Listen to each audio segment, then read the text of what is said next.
Hello দর্শক প্রিয়, আসসালামু আলাইকুম। এ আর সাহিত্য টিভিতে আপনাদের স্বাগতম। সবাই নিশ্চয়ই ভালো আছেন। আমি অধরা ইসলাম লাকি। আজকে পদ্ম পাতার ঢেউ উপন্যাসটির 19তম পর্ব পড়ব। যদি কারো ভালো লেগে থাকে অবশ্যই সাবস্ক্রাইব এবং একটি শেয়ার দিয়ে পাশেই থাকবেন। ধন্যবাদ সবাইকে।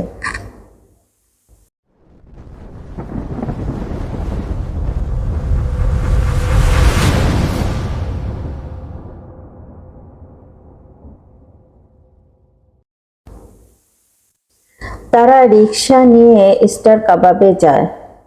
খাসির গোস্ত ভুনা দিয়ে খিচুড়ি খায়।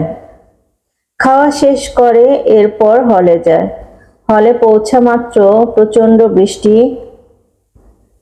শুরু হয়। একটু থেমে থেমে বৃষ্টি। আইজার বান্ধবী সবাইকে বলে দিয়েছে আইজা প্রেম করে। যার সঙ্গে দেখা হয় সেই হেসে বলে, কেমন আছো আইজা? এ কথা বলেই আবার হেসে দেয়। আইজা বুঝতে পারে, সে নিজেকে সামলে নেয়। একটানা 7 দিন বৃষ্টি চলে। বিশ্ববিদ্যালয়ের কাছাকাছি দুজন দেখা করে, কথা বলে, টিএসসিতে যায়। এখন আইজা ও কাব্য প্রেমের নতুন জুটি। লোক লজ্জা ভয় দূর করেছে আইজা। ঘন্টার পর ঘন্টা টিএসসিতে বসে থাকে দুজনে। এখন বাবার ভয়ও পায় না। হিংস্র প্রেমিকার মতো হয়ে পড়েছে সে। আইজার পরিচিতদের মুখে এখন তাদের প্রেমের গল্প চলে। সে এটাকে কিছুই মনে করে না। দেখতে দেখতে পরের শুক্রবার চলে আসে। শুক্রবার সকাল 8টায় দুজন সারা ঢাকা দেখবে বলে সকাল 9টায় টিএসসি থেকে টেম্পোতে উঠে প্রথমে এয়ারপোর্ট যায়। এয়ারপোর্ট এলাকা দেখা শেষ হয়। টেম্পো নিয়ে বনানী যায়। বনানী গুলশান থেকে ফার্মগেট, মালিবাগ, মৌচাক, বাসাবো, মুগদা হয়ে রামপুরা টিভি ভবনে যায়। টিভি ভবন দেখে রিক্সা নেয়। রিক্সায় মতিঝিল, টিকাতলি, গোপীবাগ, ধোলাইখাল, মানিকনগর দেখে রিক্সায় জগন্নাথ বিশ্ববিদ্যালয় সদরঘাট হয়ে বাইতুল মোকাররমে গেটে আসে। বাইতুল মোকাররমের দেয়াল ছুঁয়ে দুজন একটি প্রতিজ্ঞা করে এই জীবন থাকতে কোনোদিন কেউ কাউকে ছেড়ে যাবে না। এরপর টেম্পো নিয়ে ধানমন্ডি, মোহাম্মদপুর যায়। লালমাটিয়া, শ্যামলী হয়ে মিরপুর যায়। মিরপুর গিয়ে চিড়িয়াখানায় বসে। চিড়িয়াখানায় হাত ধরে দুজন হরিণ দেখে। সকল জীবজন্তু, পোক-পাখালি দেখে। আবার হরিণের সামনে এসে কাব্য বলে, অপনা মাংসে হরিণা বৈরী। এ কথা কেন বললে? তোমাকে দেখতে হরিণের মতো মনোমুগ্ধকর লাগে। তোমাকে এত মিষ্টি দেখায় যে তা আমি ভাষায় প্রকাশ করতে পারবো না। ইচ্ছে হয়। কি ইচ্ছে হয়? আইজা হাসে। সে বলে, সব পুরুষের কাছেই তার পছন্দের নারীকে হরিণী, ময়ূরী এবং আরো অনেক রকম সুন্দরী লাগে। খুবই সাধারণ বিষয় এটি। তবে আমার কাছে তা নয়। সবার কাছে একই। আমি তাই মনে করি। চিড়িয়াখানার এক গাছের নিচে দুজন বসে। 1.5 ঘন্টা কথা বলে। আইজা নিজেই বলে, বাড়ি গিয়ে মাকে তোমার কথা বলবো। কাব্য বলে, কয়েকটা দিন দেরি করো, আমার একটি চাকরি হোক, তারপর বলো। না, আগেই বলবো। তাছাড়া মা বিয়ের জন্য ভয়ানক পীড়াপিড়ি করবে।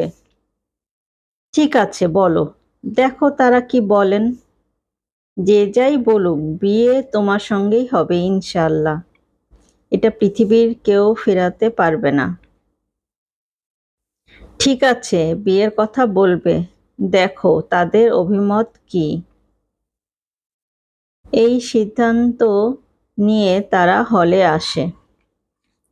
আইজা বাড়ি এসেছে। পাশের বাড়ির সুমি তার মামাতো বোন, তার বয়সে 4 বছরের ছোট। সেই মামাতো বোনের বিয়ে হচ্ছে, বাড়িতে ভাপা পিঠা বানিয়েছে। সে আর মা বসে পিঠা খাচ্ছে। পিঠা খেতে খেতে মা বলে, দেখে দেখছিস সুমি, তোর 4 বছরের ছোট, ওর বিয়ে হয়ে গেল, তুই এখনো বিয়েতে রাজি হচ্ছিস না। আমি সব সময় চিন্তা করি, মা, মেয়েদের রূপ লাবণ্য থাকতে বিয়ে বসতে হয়। তুই যে ছেলের কথা বললেছিস, তার খবর কি? মা, আমাকে তুমি এখনই বিয়ে দিতে চাও? হ্যাঁ, চাই। তাহলে দাও, ছেলেটি বুয়েটে পড়া শেষ করেছে, তার সঙ্গে আমাকে বিয়ে দাও। মা হাসে, বলে, বুয়েটে পড়া ছেলে, সে তো অনেক যোগ্য, তোর পছন্দের ছেলের সঙ্গেই তোকে বিয়ে দেব। তাতে তো আমার আপত্তি নেই, তোর বাবা খুশি হবে। ছেলে এখন কি করে?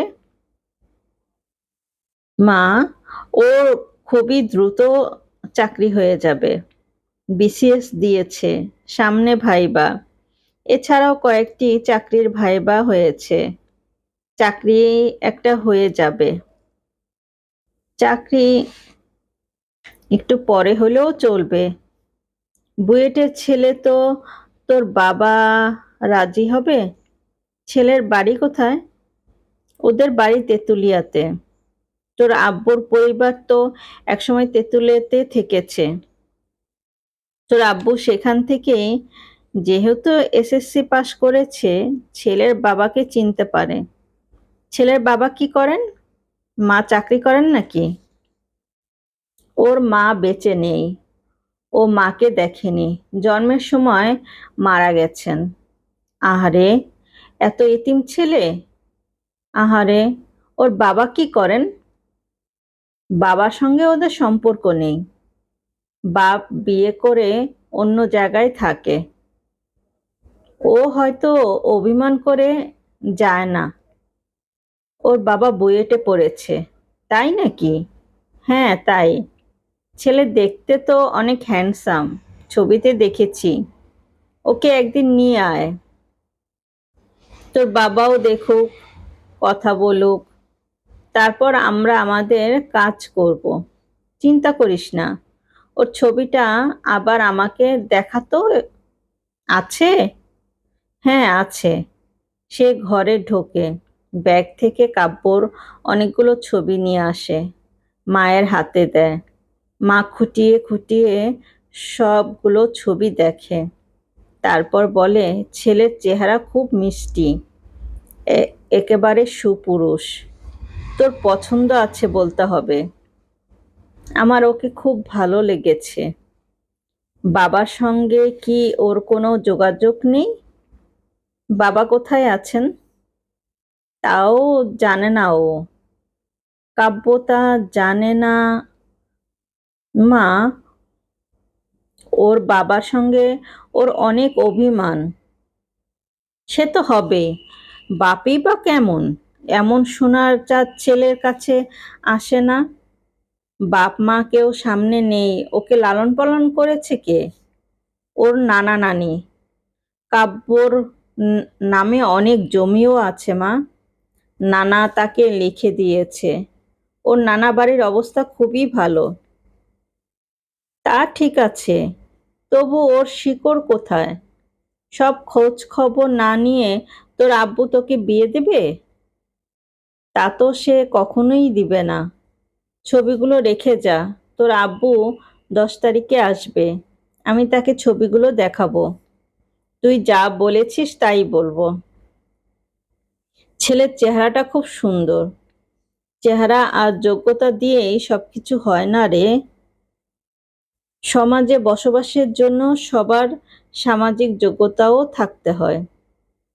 আমি এ ব্যাপারে তোর আব্বুর চেয়ে তো বেশি বুঝি না। দেখা যাক। আমি কিন্তু আম্মু কাব্যকেই আমার বর হিসাবে চাই। ওকে ছাড়া কারো সঙ্গে আমি বিয়ে বসবো না। এটাই আমার শেষ কথা। ওর বাবাকে দিয়ে তোমরা কি করবে? ওর নানি আছে, মামারা আছে। তবে মামাদের সঙ্গে ওর সম্পর্ক ভালো না। কেন? ওর মামারা খুবই স্বার্থপর।